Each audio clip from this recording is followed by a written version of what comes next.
y estoy haciendo la tesis doctoral aquí en el Instituto de Ecología Acuática con Luis Zamora y con Emilio García Bertou.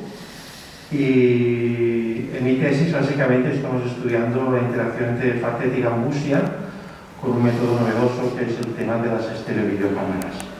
¿Vale? El título de esa presentación es Desarrollando un sistema de estereovideo para estudiar el microhábitat de especies de peces y su ecología en lagunas litorales. ¿De acuerdo? Para empezar, deciros que estereovideocámara significa usar más de una cámara para grabar una misma escena. De forma que las dos cámaras tienen perspectivas diferentes y hay cierto solapamiento de imagen. Esto nos permite usar un programa de videometría que es el Viching, que es un programa gratuito, para obtener datos de coordenadas de los peces, de posición en el agua y de longitudes.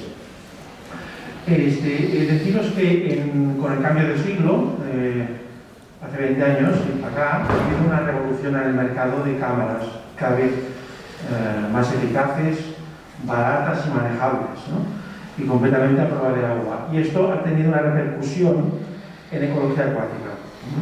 Desde entonces, con esta situación de mercado, pues ha habido muchos estudios con estereovideocámaras y lo que hice fue, entré en Google Scholar, que sabéis que es un índice de publicaciones, y cogí con palabras clave estereovideosistema y Viching y me salieron docenas de estudios. Entonces, lo que hice fue asignar a cada estudio el país donde se realizaba la investigación y obtuve esto.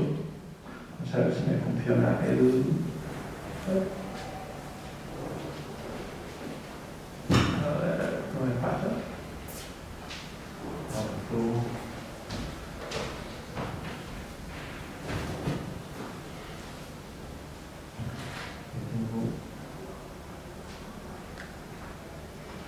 Obtuve esto.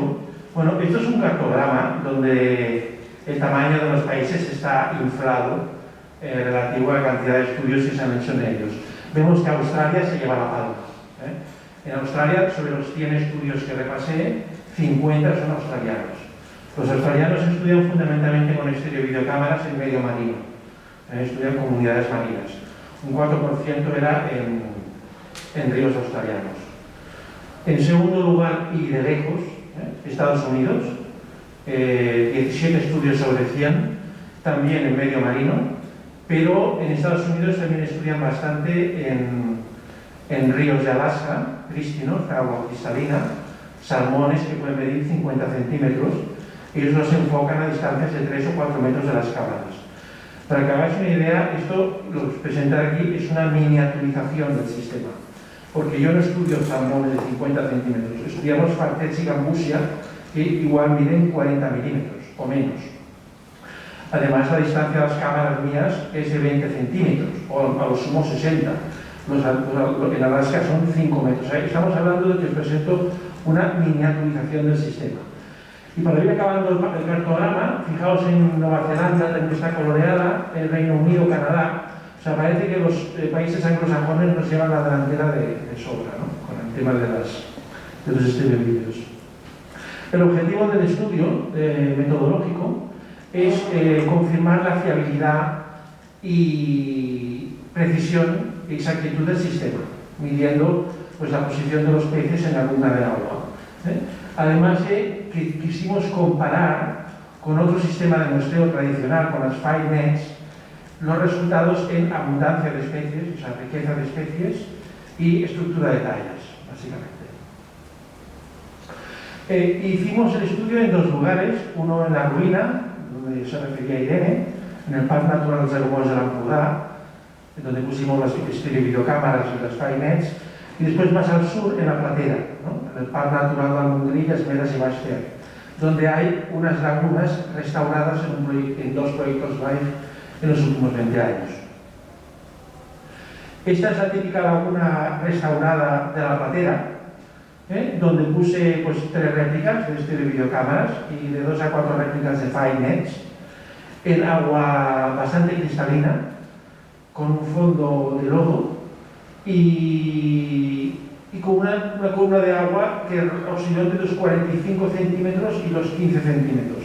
Estamos hablando de que este sistema miniaturizado opera en aguas muy someras. Aquí os presento una imagen de lo que sería la cámara derecha. He omitido la cámara izquierda para simplificar un poco la diapositiva. La idea que quiero que os llevéis a esta imagen es de que las dos cámaras están enfocando la misma escena. Y esto me permite obtener la longitud de un fárter macho, en este caso, o las coordenadas en la columna de agua de otro fárter que hay un poco más a la izquierda, una hembra de fárter. En esta diapositiva hago énfasis en estas tres varillas que veis, clavadas perpendicularmente en el fondo. Entonces, estas varillas tienen, ahora explicaré el motivo de estas varillas, estas varillas tienen una cinta de aislante de color a prueba de agua que me permite obtener coordenadas de 3 puntos, uno en cada cinta. Y me preguntáis, bueno, ¿y para qué quiero obtener 3 coordenadas? El caso es que si yo obtengo estas 3 coordenadas, luego las exporto a R, que es un programa de procesado de datos, y hice un script que me da los parámetros del plano. Es una cuestión de álgebra muy elemental. A, B, C y D. Los tengo. Entonces, ¿para qué sirve eso? Cuando tengo otro pez por allá, lo señalo en el vídeo y obtengo sus coordenadas. Y entonces puedo, en R otra vez, saber la distancia del pez a ese plano que ya describí con los parámetros A, B, C y D. Y esto me permitirá discernir la distancia del pez a la superficie, porque el plano sé dónde está, sé a qué profundidad está el plano, y además es paralelo a la superficie. De este modo puedo observar dónde están los peces en la columna de agua en relación a la superficie. Esto que os presento aquí es el soporte que diseñé para las cámaras. Me lo hizo un herrero, me hizo 6 de estos soportes. Es un soporte tipo miniatura, es una cosa que no tiene más de 2 palmos de largo, pesa 1 kilo, es de hierro hueco, y lo diseñé para diferentes posiciones de las cámaras. No sé si veis ahí los ángulos. El caso es que vi que a 20 grados del eje es donde mejor estaban las cámaras, y resulta una separación entre cámaras de 13 centímetros. Para que os hagáis una idea, esta separación de 13 centímetros es miniatura respecto a lo que usan los americanos. Los americanos, para estudiar salmones de medio metro a distancias de 4 metros de las cámaras, necesitan separar sus objetivos 50 centímetros. O sea que esto es una verdadera miniaturización lo que tuve que hacer para estudiar fárters y gambusias mucho más pequeñas. Aquí tenéis el típico kit de campo para una réplica, donde uso 4 cámaras a la con 2 de estos soportes, uso una varilla larga metálica a la derecha para engatillarla en el orificio del tornillo de cada soporte, de forma que se me ponen 2 cámaras abajo y en paralelo 2 cámaras arriba. Los 4 vídeos serán sincronizados luego en BitSync, en el programa de videometría. Y luego los 3 palitos para tener el plano de referencia de profundidad. Aquí tenemos el aspecto que tiene este doble par de videocámaras. Esto está fuera del agua para que veáis el aspecto que tiene, ¿no? Yo, lógicamente, esto tenía que introducirlo dentro de la laguna, ¿no? Caminar por el fondo y clavarlo perpendicularmente al fango, de forma que las cámaras quedan como levitando en medio de la columna de agua. Y se ven las 3 varillas que tengo que colocar delante para definir mi plano de referencia. Esto es una diapositiva donde os muestro la proyección desde arriba de un par simple de estéreo-vídeo con 2 cámaras, donde destaco que veáis que el área de solapamiento de las dos cámaras, que realmente es un espacio, ¿de acuerdo? Aquí está proyectado un área, es donde ocurren las cosas que yo puedo medir. En otras palabras, cuando un pez está dentro del área de solapamiento, yo puedo medir su longitud total, así como sus coordenadas dentro de la columna. Cuando el pez está fuera del área de una de las 2 cámaras, ya no puedo medir nada. Las grabaciones se hicieron durante 1 hora, un poco menos de 1 hora, que es lo que intento simbolizar con aquel punto rojo, por cuestiones de autonomía de las baterías de las GoPro, de las cámaras GoPro. Pero con 53 minutos por réplica me fue más que suficiente para para mostrar y probar lo que yo quería probar, ¿no? Aquí tenemos un ejemplo de un estereovideopar en una laguna típica de la Rubina, con de 0 a 30 centímetros de profundidad de agua.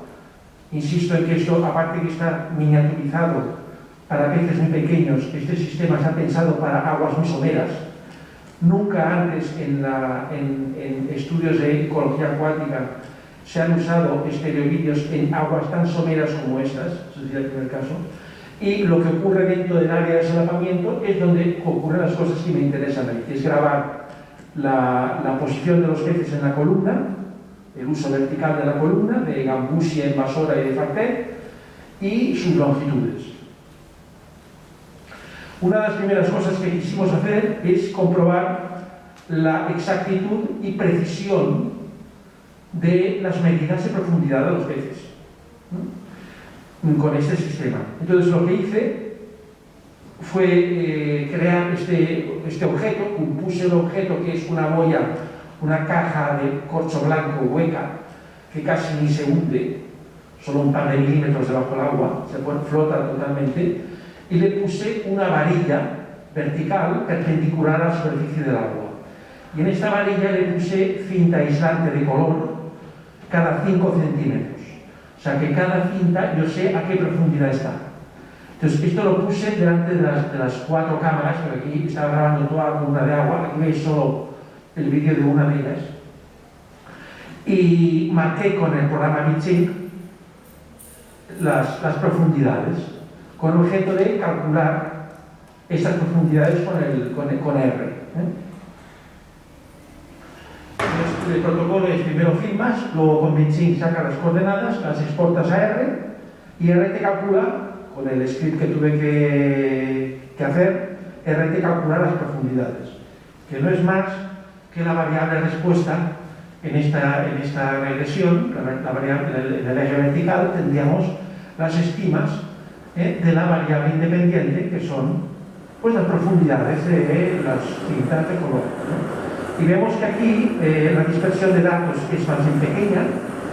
Aquí comprobé para 7 profundidades diferentes, cogí 10 medidas y hay un coeficiente de determinación de casi 1, un 0,995, la pendiente es prácticamente 1, 0,998, o sea, estamos haciéndolo bien, ¿vale?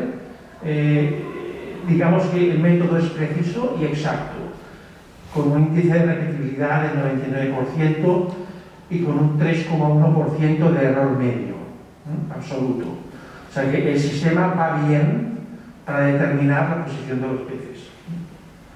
Quisimos hacer lo mismo, es decir, comprobar la exactitud y la precisión de nuestras medidas de lo que es la longitud del pez, y para eso me fui al campo y pesqué 25 peces, entre fartets y gambusia. Entonces los llevé al laboratorio. En el laboratorio los puse encima de un papel milimetrado y medí la longitud real de cada pez, que sería la variable independiente que tenéis abajo, en el eje X. Entonces cada pez lo puse en el laboratorio delante de un par de videocámaras, análogamente a lo que hago en el campo. Y para cada pez obtuve varias longitudes, lo fui midiendo y capturé varias longitudes que luego con R me dieron la variable respuesta. Y veis que hay más dispersión en los datos. Fijaos que para cada individuo verticalmente hay cierta dispersión. Esto tiene pues varias explicaciones. En primer lugar, cuando pones un pez delante de la cámara y le sacas varias posiciones, el ángulo del pez cambia. La perspectiva del pez a veces es subóptima. ¿Qué quiere decir esto de subóptima? Es decir, que si el pez está mirando a una de las cámaras, directo a la cámara, es difícil poner el ratón en su boca y en su cola, porque la cola a veces no la puedes ver en esta prueba de laboratorio. Por eso nos da una dispersión de los datos un poco grande. Además, la pendiente de la curva, no sé si lo podéis leer, pero es 0,852, es menor que 1. O sea, estoy subestimando un poco, de forma sistemática, la longitud de los peces. ¿Por qué? Bueno, puede haber también varias causas en esta prueba de laboratorio de por qué estoy subestimando con el ICHINC la longitud de los peces. Una de las posibles causas es que yo fui el único operario que hice esto y pudo meter lo que llaman un sesgo personal a la hora de poner el ratón en la boca del pez y en la cola del pez, teniendo en cuenta que debajo del agua la cola del pez, de una gambusia de 2 centímetros o un fartet de 25 milímetros, la cola no la ves bien. O sea, cuando acaba la aleta no se ve bien debajo del agua. Y cuanto más lejos, peor. Entonces, claro, tengo que adivinar un poco dónde acaba esa cola. Esto se traduce en que estoy infraestimando un poco la longitud del pez. ¿Ese es un problema real? Pues no necesariamente, porque lo que puedo hacer es, tengo las longitudes de los peces estimadas y las pongo abajo como variable independiente y extrapolo. Le doy una vuelta a la ecuación y extrapolaríamos corrigiendo este sesgo. Aparte que deciros que el error medio absoluto me dio un 4,9%, que es lo mismo que lo que están haciendo otros investigadores que miran la precisión y exactitud de estereovideocámaras. O sea, en ese sentido estamos tranquilos. Esta diapositiva es muy interesante porque es la madre del tema. Eso es lo que justifica ese estudio. Aquí tenemos 6 gráficas para 6 lagunas. Cada punto significa la posición de un pez en la laguna de agua. Arriba, o sea, en el eje vertical tendríamos la profundidad, digamos que arriba de cada gráfica es la superficie, y los peces se distribuyen por la columna de agua, ¿de acuerdo? En cada puntito es un pez. En rojo tenemos los fartets y en azul tenemos las gambusias. Fijaos que los fartets están por toda la columna, pero las gambusias tienden a piñarse bastante por la parte de arriba.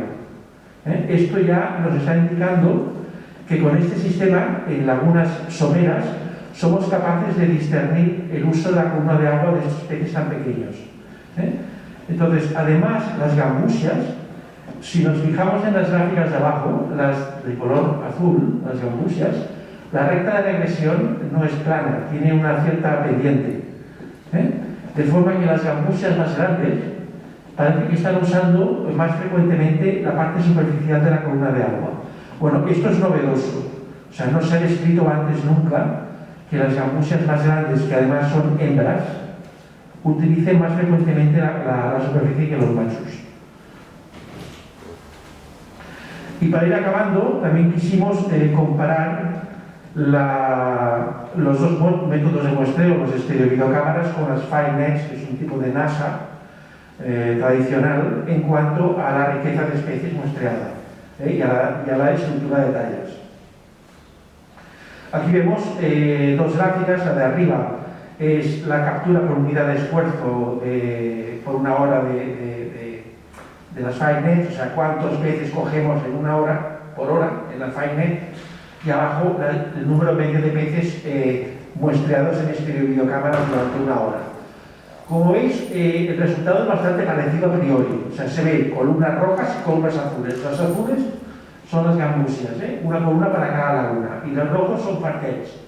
Entonces, sin embargo, aparecen el color verde, que son lisas, que realmente están tanto arriba como abajo, en cámaras como en redes como en cámaras, en la laguna número 1. En cámaras el verde aparece en la laguna número 6, pero no en la 1, perdón, no en redes. Y aparece otra especie de pez que no se ve bien en esta gráfica, que es el color lila. Es un pequeño bóvido territorial que no pude comprobar su existencia en cámaras, porque anda por el fondo y es muy territorial, pero sí que cayó en las redes. Es decir, 4 especies de peces, 4, de las cuales 3 aparecen en cámaras y 4 en redes. Esto significa que realmente hay cierta selectividad en el método de muestreo. Es una comunidad relativamente pobre en especies, importante porque está el fartet, e interesante porque está la gambusia, pero pobre en especies. Y no estamos capturando lo mismo con cámaras que con redes. hablando de 4. Además, enseñaros que esto es una pequeña gráfica de caja donde intento demostrar que Gambusia a la derecha y Fartet a la izquierda aparecen con el mismo ritmo en las cámaras. El 50% de Gambusia y de Fartet, que es esta línea del segundo cuartil, está a los 1000 segundos de grabación y aparece el 50% de estos peces.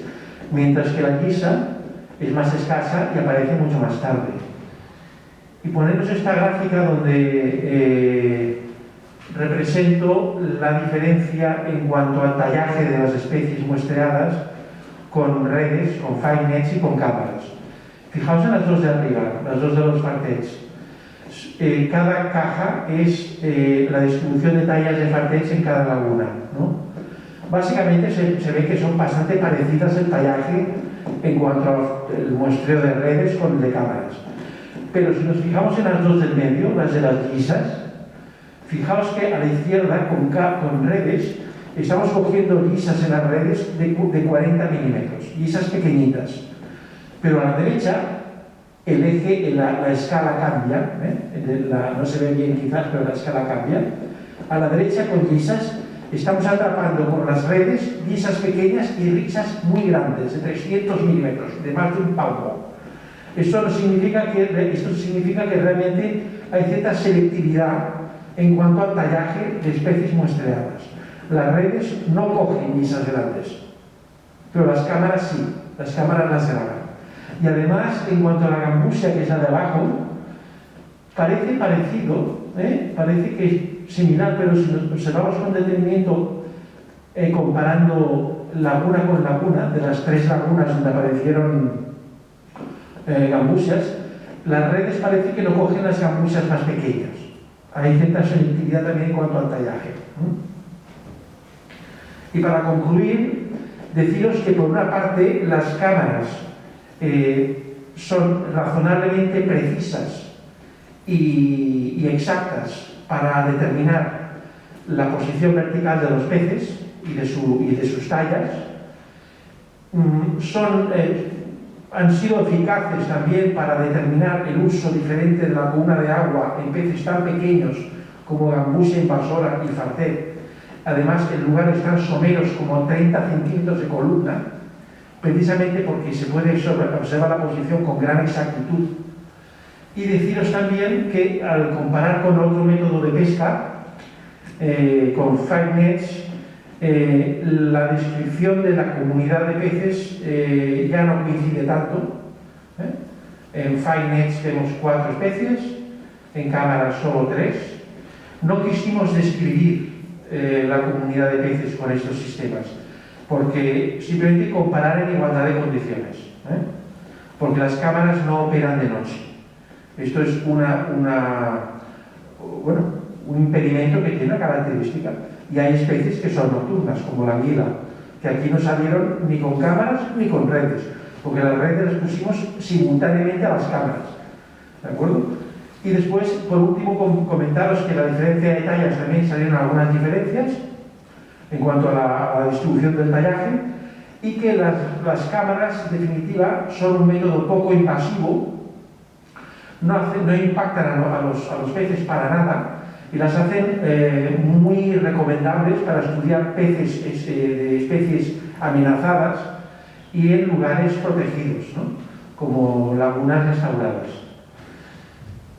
Y bueno, dar las gracias al Ministerio de Ciencia e Innovación español y a la Universidad de Girona por financiar esta tesis, y finalmente pasaros un pequeño vídeo para que veáis lo que estamos haciendo con las videocámaras.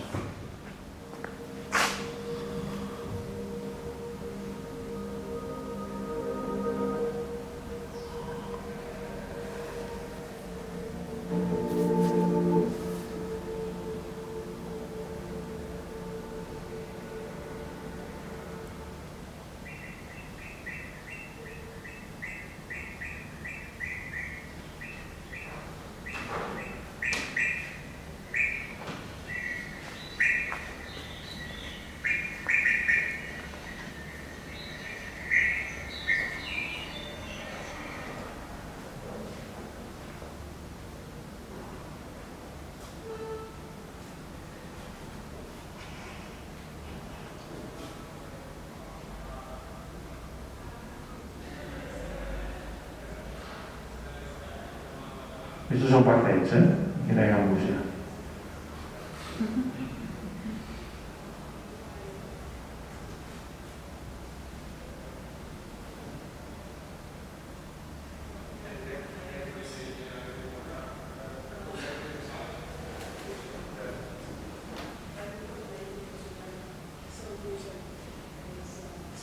Se corresponde al número 3. Esta afirmación es la de arriba, la de la derecha de arriba. Es una población de parte que aquí en ese momento no convivía con gambusia.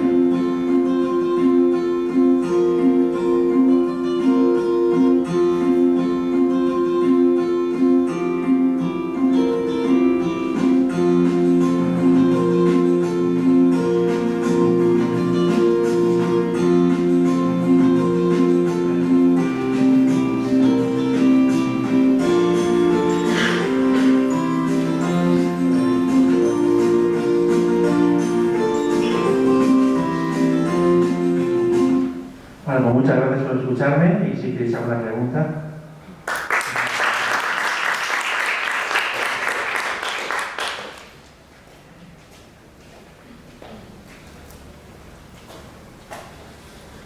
¿Hay algún caso que se haya como puesto algún tipo de atracción, por ejemplo, una comida o para como atraer a, no sé, hacer como un estudio concreto de una especie y por cómo estudiarlo por alguna cosa? Sí, compañero nos pregunta si hay algún caso donde se haya usado pues, cebo, ¿no? ¿Te refieres? Pues de hecho, no uno, muchísimos. O sea, en Australia, que es como veis que es donde más se usa esto, para especies marinas usan cebo, es decir, ponen sardina picada delante de las cámaras y agruman a los peces del arrecife y los filman. O sea, esto es muy común. De todas maneras, eso lo hacen para estudiar la composición de especies en arrecifes, ¿no? Marinos. Tiene sus pegas. Ventaja es que te agruman los peces y los tienes delante. Pega es que vas a infraestimar peces que no digamos, herbívoros, ¿no? Te vendrán tiburones, te vendrán meros, pero igual no vienen peces loro. O sea, y en Fartet y Gambusia, aparte que probablemente no tendríamos un sistema parecido para hacerlo, porque Fartet y Gambusia comen presas vivas, o sea, es más difícil de echarles un cebo. Aparte que a nosotros no nos interesaba cebar, sino realmente espiar su comportamiento natural, ¿no? O sea, dónde se sitúan en la columna de agua. Por tanto, aparte de que, ya te digo, fundamentalmente por este motivo es que si no se nos ocurrió cebar a los fartets y a las gambusias porque queríamos espiarlas, lo que hacían. Pero sí que se hace con mucha frecuencia en estudios del mar. Luego tengo una pregunta, Andrés. Cuando pones el equipo de las cámaras, ¿notas que, no sé, que los individuos se asustan a lo mejor hasta los 5 minutos que pasan y que se acostumbran al equipo instalado, comienzan a aparecer delante de las cámaras? ¿O has notado un efecto de...? Sí, o sea, me pregunta Carlos si cuando meto la cámara, si noto un comportamiento de huida por parte de los peces. O sea, sí.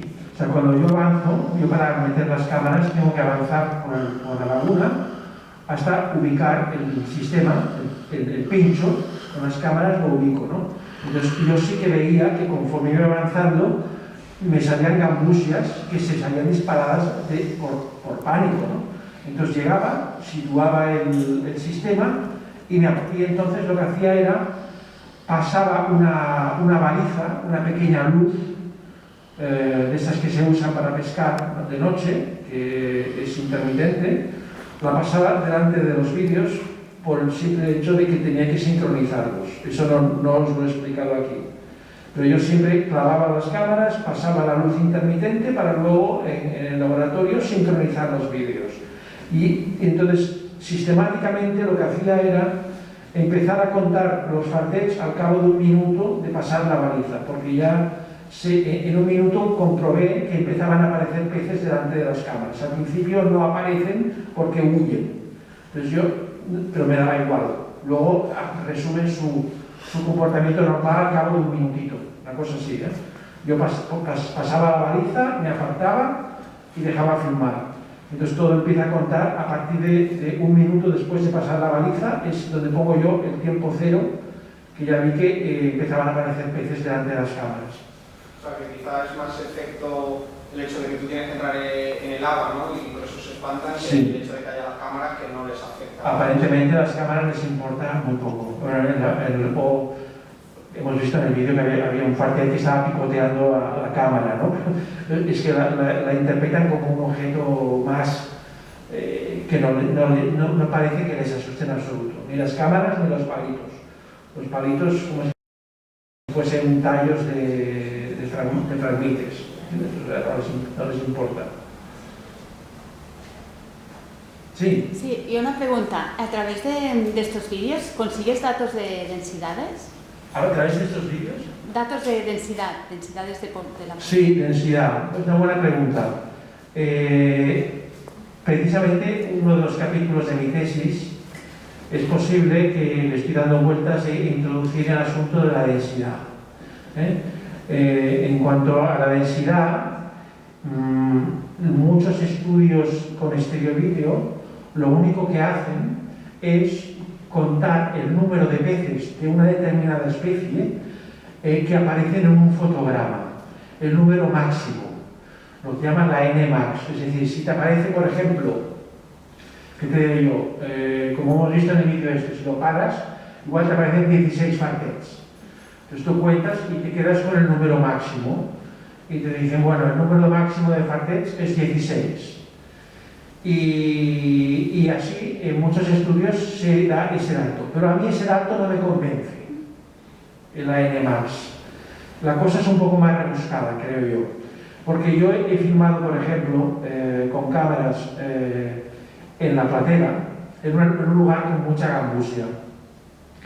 Y me salían, pues a lo mejor, en un vídeo de 17 minutos de duración, yo contaba 200 gambusias, de las cuales muchas eran repetidas, que yo no sé cuál es el pez repetido, porque el pez entra y sale y vuelve a entrar, y yo no sé, no llevan una matrícula en la cara. Entonces yo conté hasta 200 peces de gambusia, y conté en esa misma laguna igual 4 fartets. Pero fíjate, si yo hubiera hecho el N-max, de esas 200 gambusias igual me aparecían como 15 como máximo en un fotograma, y yo hubiera dicho, bueno, 15 gambusias, y me aparecen 4 fartets, de los cuales 2 me aparecieron juntos. ¿Y tú crees que habría una proporción de 15 a 2? Cuando he visto 200 gambusias y solo 4 fartets. O sea que el N-max yo no lo usaré en mi tesis, simplemente lo puedo mencionar. Pero se puede ir, creo que se puede ir más allá. Se puede ir más allá y tiene relación con el tiempo de prevalencia de los peces en la cámara. Es decir, hay un cierto cálculo, no muy complicado, pero que se tiene que refinar para dar una densidad de peces. Pero creo que se puede hacer, pero bueno, habrá que esperar a ver lo que dicen mis supervisores, ¿no?